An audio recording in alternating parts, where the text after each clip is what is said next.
जय श्री राधे कृष्णा दोस्तों, आप सभी को श्रावण पूर्णिमा की हार्दिक शुभकामनाएं। आप सभी के जीवन में भगवान महादेव और भगवान श्री हरि की कृपा हमेशा बनी रहे।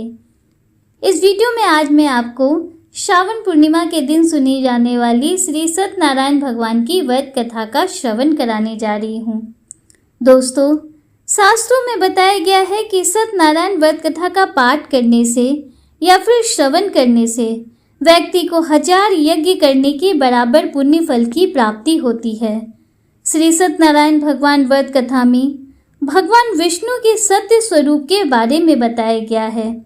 इस व्रत का पाठ या श्रवण करने से घर में सुख समृद्धि का वास होता है और भगवान विष्णु की कृपा बनी रहती है। आइए प्रारंभ करते हैं श्री सत्यनारायण भगवान की व्रत कथा। प्रेम से बोलिए गौरी पुत्र गणेश की जय, भगवान श्री हरि विष्णु की जय। श्री सत्यनारायण व्रत कथा का पहला अध्याय। एक समय की बात है, नैमिषारण्य तीर्थ में शौनक आदि 88,000 ऋषियों ने श्री सूत जी से पूछा, हे प्रभु, इस कलयुग में वेद विद्या रहित मनुष्यों को प्रभु भक्ति किस प्रकार मिल सकती है तथा उनका उद्धार कैसे होगा। हे मुनि श्रेष्ठ, कोई ऐसा तप बताइए जिससे थोड़े समय में ही पुण्य मिले और मनोवांछित फल भी मिल जाए। इस प्रकार की कथा सुनने की हम इच्छा रखते हैं। सर्व शास्त्रों के ज्ञाता सूत जी बोले, हे वैष्णवों में पूज्य, आप सभी ने प्राणियों के हित की बात पूछी है, इसलिए मैं एक ऐसे श्रेष्ठ व्रत को आप लोगों को बताऊंगा जिसे नारद जी ने लक्ष्मी नारायण जी से पूछा था और लक्ष्मीपति ने मुनि श्रेष्ठ नारद जी से कहा था। आप सब इसे ध्यान से सुनिए। एक समय की बात है, योगी राज नारद जी दूसरों के हित की इच्छा लिए अनेकों लोकों में घूमते हुए मृत्यु लोक में आ पहुंचे। यहाँ उन्होंने अनेक योनियों में जन्मे प्रायः सभी मनुष्यों को अपने कर्मों द्वारा अनेकों दुखों से पीड़ित देखा। उनका दुख देख नारद जी सोचने लगे कि कैसे यत्न किया जाए जिसके करने से निश्चित रूप से मानव के दुखों का अंत हो जाए। इसी विचार पर मनन करते हुए वो विष्णु लोक में गए। वहां वो देवों के ईश नारायण की स्तुति करने लगे, जिनके हाथों में शंख, चक्र, गदा और पद्म थे, गले में वरमाला पहने हुए थे। स्तुति करते हुए नारद जी बोले, हे भगवान, आप अत्यंत शक्ति से संपन्न हैं। मन तथा वाणी भी आपको नहीं पा सकती है। आपका आदि, मध्य तथा अंत नहीं है। निर्गुण स्वरूप सृष्टि के कारण भक्तों के दुखों को दूर करने वाले हैं। आपको मेरा नमस्कार है। नारद जी की स्तुति सुन विष्णु भगवान बोले, हे मुनि श्रेष्ठ, आपके मन में क्या बात है? आप किस काम के लिए पधारे हैं, उसे निसंकोच कहिए। इस पर नारद मुनि बोले कि मृत्यु लोक में अनेकों योनियों में जन्मे मनुष्य अपने कर्मों के द्वारा अनेकों दुख से दुखी हो रहे हैं। हे नाथ, आप मुझ पर दया रखते हैं तो बताइए कि वो मनुष्य थोड़े प्रयास से ही अपने दुखों से कैसे छुटकारा पा सकते हैं। श्री हरि बोले, हे नारद, मनुष्यों की भलाई के लिए तुमने बहुत अच्छी बात पूछी है। जिसके करने से मनुष्य मोह से छूट जाता है, वह बात मैं कहता हूँ, उसे सुनो। स्वर्गलोक व मृत्यु लोक दोनों में एक दुर्लभ उत्तम व्रत है जो पुण्य देने वाला है। आज प्रेम वश होकर मैं उसे तुमसे कहता हूँ। श्री सत्यनारायण भगवान का यह व्रत अच्छी तरह विधान पूर्वक करके मनुष्य तुरंत ही यहाँ सुख भोग कर मरने पर मोक्ष पाता है। श्री हरि के वचन सुन नारद जी बोले कि उस व्रत का फल क्या है और उसका विधान क्या है? यह व्रत किसने किया था? इस व्रत को किस दिन करना चाहिए? सभी कुछ विस्तार से बताएं। नारद जी की बात सुनकर श्री हरि बोले, दुख व शोक को दूर करने वाला, यह सभी स्थानों पर विजय दिलाने वाला है। मानव को भक्ति व श्रद्धा के साथ शाम को श्री सत्यनारायण की पूजा धर्म परायण होकर ब्राह्मणों व बंधुओं के साथ करनी चाहिए। भक्ति भाव से ही नैवेद्य, केले का फल, घी, दूध और गेहूं का आटा सवाया ले। गेहूं के स्थान पर साठी का आटा, शक्कर तथा गुड़ लेकर वह सभी भक्षण योग पदार्थों को मिलाकर भगवान को भोग लगाएं। ब्राह्मणों सहित बंधु बांधवों को भी भोजन कराएं। उसके बाद स्वयं भोजन करें। भजन कीर्तन के साथ भगवान की भक्ति में लीन हो जाएं।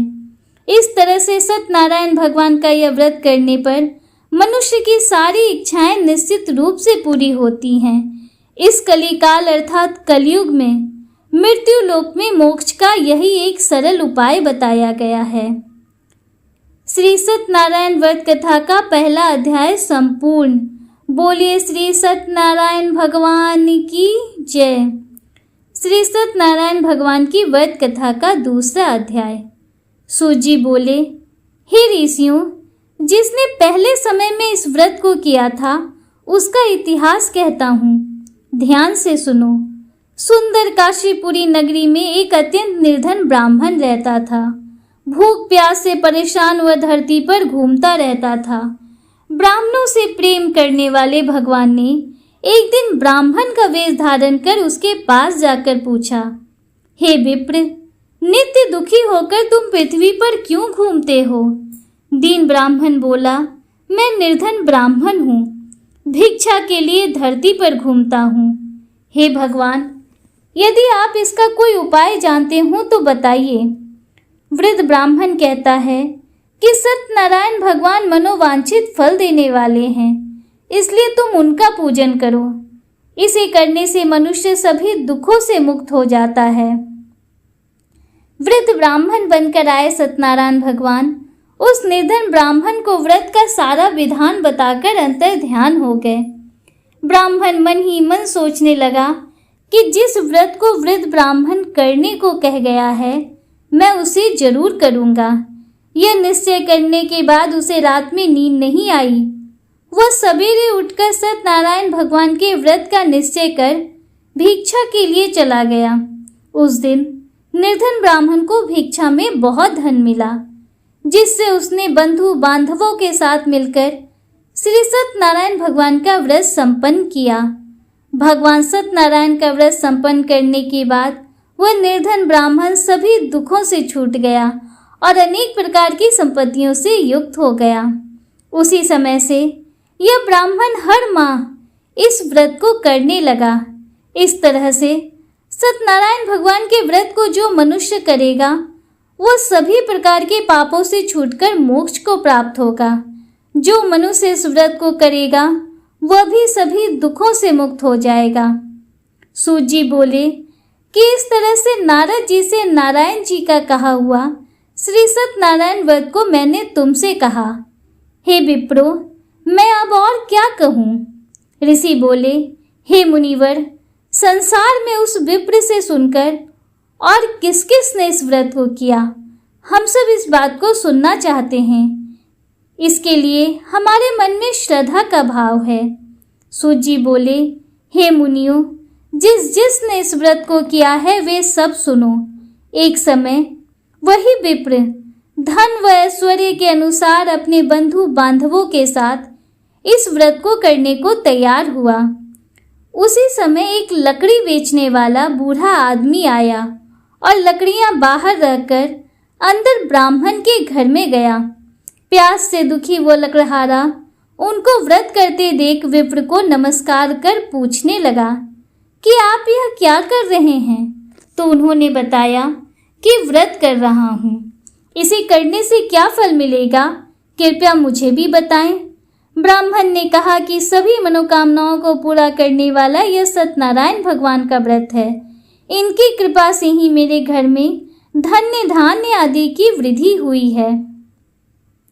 विप्र से सत्यनारायण व्रत के बारे में जानकर लकड़हारा बहुत प्रसन्न हुआ।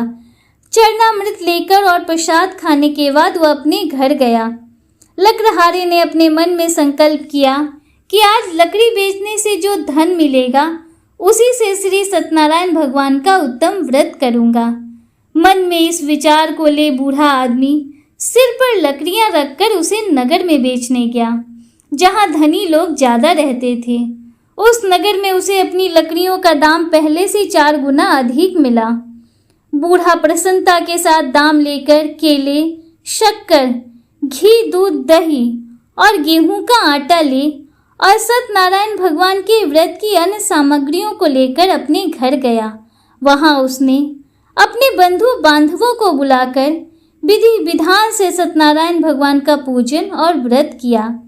इस व्रत के प्रभाव से वह बूढ़ा लकड़हारा धन, पुत्र आदि से युक्त होकर संसार के समस्त सुखों को भोगकर अंतकाल में वैकुंठ धाम को चला गया। श्री सत्यनारायण व्रत कथा का दूसरा अध्याय संपूर्ण। प्रेम से बोलिए श्री सत्यनारायण भगवान की जय। श्री सत्यनारायण भगवान की व्रत कथा का तीसरा अध्याय। सूत जी बोले, हे श्रेष्ठ मुनियों, अब आगे की कथा कहता हूँ। पहले समय में उल्कामुख नाम का एक बुद्धिमान राजा था। वह सत्य वक्ता और जितेंद्रिय था। प्रतिदिन देव स्थानों पर जाता और निर्धनों को धन देकर उनके कष्टों को दूर करता था। उसकी पत्नी कमल के समान मुख वाली तथा सती साध्वी थी। भद्रशिला नदी के तट पर उन दोनों ने श्री सत्यनारायण भगवान का व्रत किया। उसी समय साधु नाम का एक वैश्य आया। उसके पास व्यापार करने के लिए बहुत सा धन भी था। राजा को व्रत करते देखकर वह विनय के साथ पूछने लगा, हे राजन, भक्ति भाव से पूर्ण होकर आप यह क्या कर रहे हैं? मैं सुनने की इच्छा रखता हूँ, कृपया आप मुझे बताएं। राजा बोला, हे साधु, अपने बंधु बांधवों के साथ पुत्र आदि की प्राप्ति के लिए एक महाशक्तिमान श्री सत्यनारायण भगवान का व्रत व पूजन कर रहा हूँ। राजा के वचन सुन साधु आदर से बोला, हे राजन, मुझे इस व्रत का सारा विधान कहिए। आपके कथनानुसार मैं भी इस व्रत को करूँगा। मेरी भी संतान नहीं है और इस व्रत को करने से निश्चित रूप से मुझे संतान की प्राप्ति होगी। राजा से व्रत का सारा विधान सुन व्यापार से निवृत्त हो वह अपने घर गया। साधु वैश्य ने अपनी पत्नी को संतान देने वाले इस व्रत का वर्णन कह सुनाया और कहा कि जब मेरी संतान होगी तब मैं भी इस व्रत को करूँगा। साधु ने इस तरह के वचन अपनी पत्नी लीलावती से कहे। एक दिन लीलावती पति के साथ आनंदित हो सांसारिक धर्म में प्रवृत्त होकर श्री सत्यनारायण भगवान की कृपा से गर्भवती हो गई। 10वें महीने में उसके गर्भ से एक सुंदर कन्या ने जन्म लिया। दिनों दिन वो ऐसे बढ़ने लगी जैसे कि शुक्ल पक्ष का चंद्रमा बढ़ता है। माता पिता ने अपनी कन्या का नाम कलावती रखा।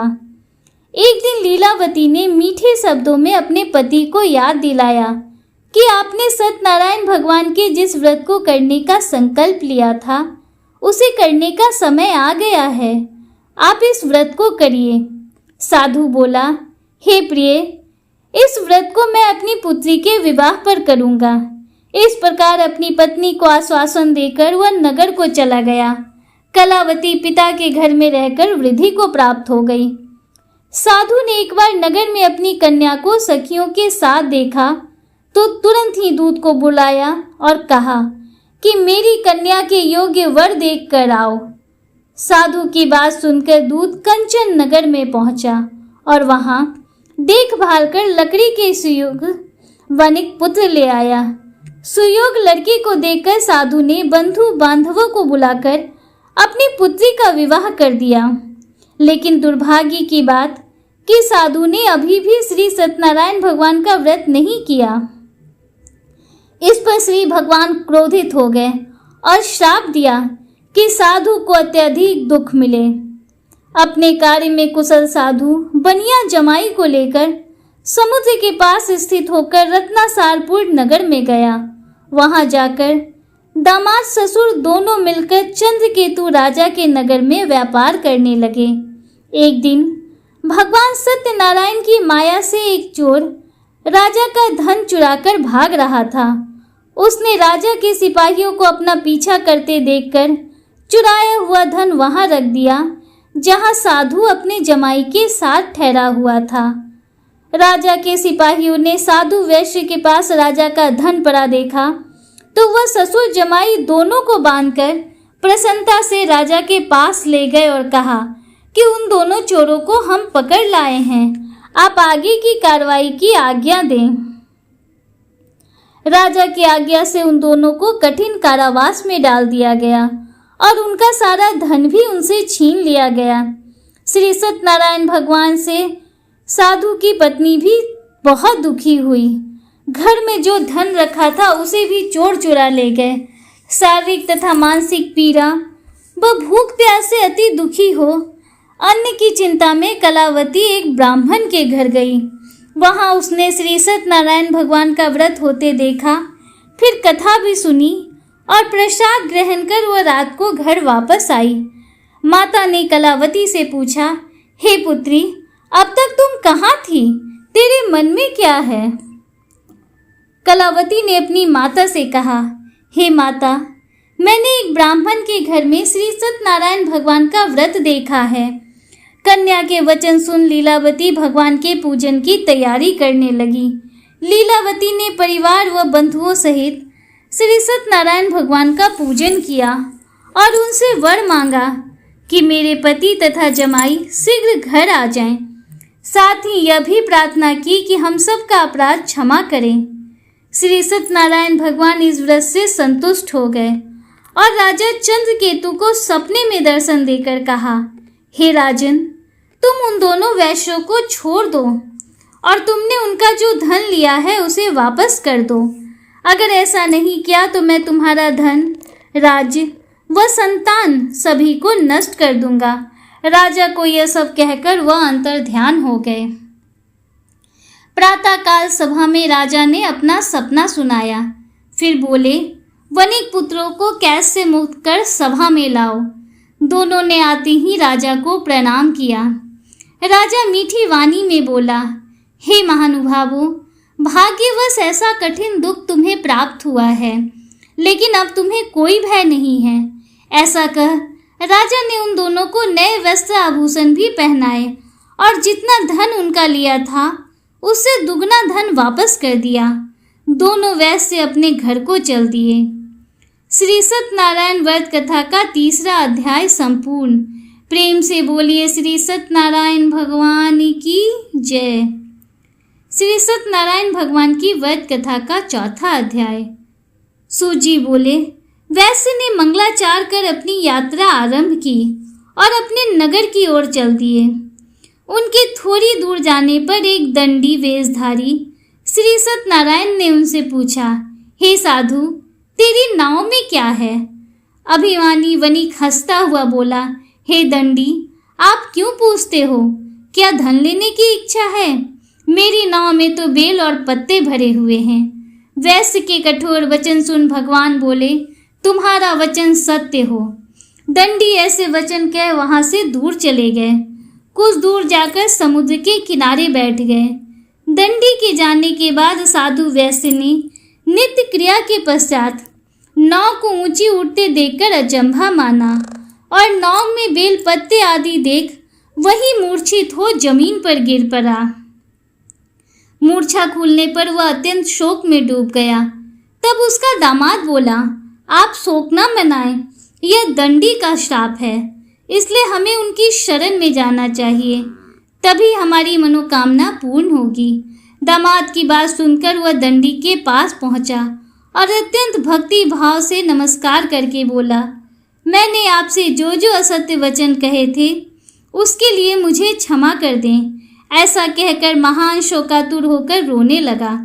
तब दंडी भगवान बोले, हे वणिक पुत्र, मेरी आज्ञा से बार बार तुम्हें दुख प्राप्त हुआ है, तू मेरी पूजा से विमुख हुआ।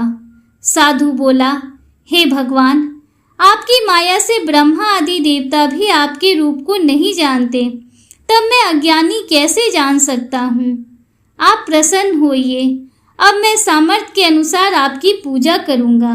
मेरी रक्षा करो और पहले के समान नौका में धन भर दो। साधु वैश्य के भक्ति पूर्वक वचन सुनकर भगवान प्रसन्न हो गए और उसकी इच्छा अनुसार वरदान देकर अंतर ध्यान हो गए। ससुर जमाई जब नाव पर आए तो नाव धन से भरी हुई थी। फिर वहीं अपने अन्य साथियों के साथ सत्यनारायण भगवान का पूजन कर अपने नगर को चल दिए। जब नगर के नजदीक पहुंचे तो दूत को घर पर खबर करने के लिए भेज दिया। दूत साधु की पत्नी को प्रणाम कर कहता है कि मालिक अपने दामाद सहित नगर के निकट आ गए हैं। दूत की बात सुन साधु की पत्नी लीलावती ने बड़े हर्ष के साथ सत्यनारायण भगवान का पूजन कर अपनी पुत्री कलावती से कहा कि मैं अपने पति के दर्शन को जाती हूँ, तू कार्य पूर्ण कर शीघ्र आ जा। माता के ऐसे वचन सुन कलावती जल्दी में प्रसाद छोड़ अपने पति के पास चली गई। प्रसाद की अवज्ञा के कारण श्री सत्यनारायण भगवान रुष्ट हो गए और नाव सहित उसके पति को पानी में डुबो दिया। कलावती अपने पति को वहां ना पाकर रोती हुई जमीन पर गिर गई। नौका को डूबा हुआ देख वह कन्या को रोता देख साधु दुखी होकर बोला, हे प्रभु, मुझसे तथा मेरे परिवार से जो भूल हुई है उसे क्षमा करें। साधु के दीन वचन सुन श्री सत्यनारायण भगवान प्रसन्न हो गए और आकाशवाणी हुई, हे साधु, तेरी कन्या मेरे प्रसाद को छोड़कर आई है, इसलिए उसका पति अदृश्य हो गया है। यदि वह घर जाकर प्रसाद खाकर लौटती है तो इसे इसका पति अवश्य मिलेगा। ऐसी आकाशवाणी सुन कलावती घर पहुंचकर प्रसाद खाती है और फिर आकर अपने पति के दर्शन करती है। उसके बाद साधु अपने बंधु बांधवों सहित श्री सत्यनारायण भगवान का विधि विधान से पूजन करता है। इस लोक का सुख भोग कर वह अंत में स्वर्ग को जाता है। श्री सत्यनारायण व्रत कथा का चौथा अध्याय संपूर्ण। बोलिए श्री सत्यनारायण भगवान की जय। श्री सत्यनारायण भगवान व्रत कथा का 5वां अध्याय। सूत जी बोले, हे ऋषियों, मैं और भी एक कथा सुनाता हूँ, उसे भी ध्यान पूर्वक सुनो। प्रजा पालन में लीन तुंगध्वज नाम का एक राजा था। उसने भी भगवान का प्रसाद त्याग कर बहुत ही दुख प्राप्त किया। एक बार वन में जाकर वन्य पशुओं को मारकर वह बड़ के पेड़ के नीचे आया। वहां उसने ग्वालों को भक्ति भाव से अपने बंधुओं सहित सत्यनारायण भगवान का पूजन करते देखा। अभिमानवश राजा ने उन्हें देखकर भी पूजा स्थान में जाने की चेष्टा नहीं की और न ही उसने भगवान को नमस्कार किया। ग्वालों ने राजा को प्रसाद दिया, लेकिन उसने वह प्रसाद भी नहीं खाया और प्रसाद को वहीं छोड़कर अपने नगर को चला आया। जब वह नगर में पहुंचा तो वहां सब कुछ तहस नहस हुआ पाया। वह शीघ्र ही समझ गया कि यह सब भगवान ने ही किया है। वह दोबारा ग्वालों के पास पहुंचा और विधि पूर्वक पूजा करके प्रसाद खाया तो श्री सत्यनारायण भगवान की कृपा से सब कुछ पहले जैसा हो गया। दीर्घ काल तक सुख भोगने के बाद मरणोपरांत उसे स्वर्ग लोक की प्राप्ति हुई। जो मनुष्य परम दुर्लभ इस व्रत को करेगा तो भगवान सत्यनारायण की अनुकंपा से उसे धन्य धान की प्राप्ति होगी। निर्धन धनी हो जाता है और भय मुक्त हो जीवन जीता है। संतानहीन मनुष्य को संतान सुख मिलता है और सारे मनोरथ पूर्ण होने पर मानव अंत काल में बैकुंठ धाम को जाता है। सूत जी बोले, जिन्होंने पहले इस व्रत को किया है अब उनके दूसरे जन्म की कथा कहता हूँ। वृद्ध सतानंद ब्राह्मण ने सुदामा का जन्म लेकर मोक्ष की प्राप्ति की। लकड़हारे ने अगले जन्म में निषाद बनकर मोक्ष प्राप्त किया। उल्का मुख नाम का राजा दशरथ होकर बैकुंठ को गए। साधु नाम के वैश्य ने मोर ध्वज बनकर अपने पुत्र को आरे से चीरकर मोक्ष पाया। महाराज तुंगध्वज ने स्वयंभू होकर भगवान में भक्ति युक्त होकर कर्म कर मोक्ष पाया। श्री सत्यनारायण व्रत कथा का 5वां अध्याय संपूर्ण। प्रेम से बोलिए श्री सत्यनारायण भगवान की जय। श्री सत्यनारायण भगवान की व्रत कथा संपूर्ण। प्रेम से बोलिए भगवान श्री हरि विष्णु की जय। गौरी पुत्र गणेश की जय। दोस्तों, उम्मीद करती हूँ कि श्री सत्यनारायण भगवान की यह व्रत कथा आपको पसंद आई होगी और वीडियो आपको अच्छा लगा होगा। अगर वीडियो आपको अच्छा लगा है तो वीडियो को लाइक कीजिए, दूसरों के साथ शेयर कीजिए, कमेंट में हर हर महादेव, जय श्री राधे कृष्णा जरूर लिखिए। अगर आप हमारे चैनल पर पहली बार आए हैं तो चैनल को सब्सक्राइब कीजिए, बेल आइकन जरूर प्रेस कीजिए, जिससे आगे भी आपको ऐसी ही रोचक जानकारियाँ मिलती रहें। मिलते हैं आपसे अगले वीडियो में, तब तक के लिए हर हर महादेव, जय श्री राधे कृष्णा, राधे राधे।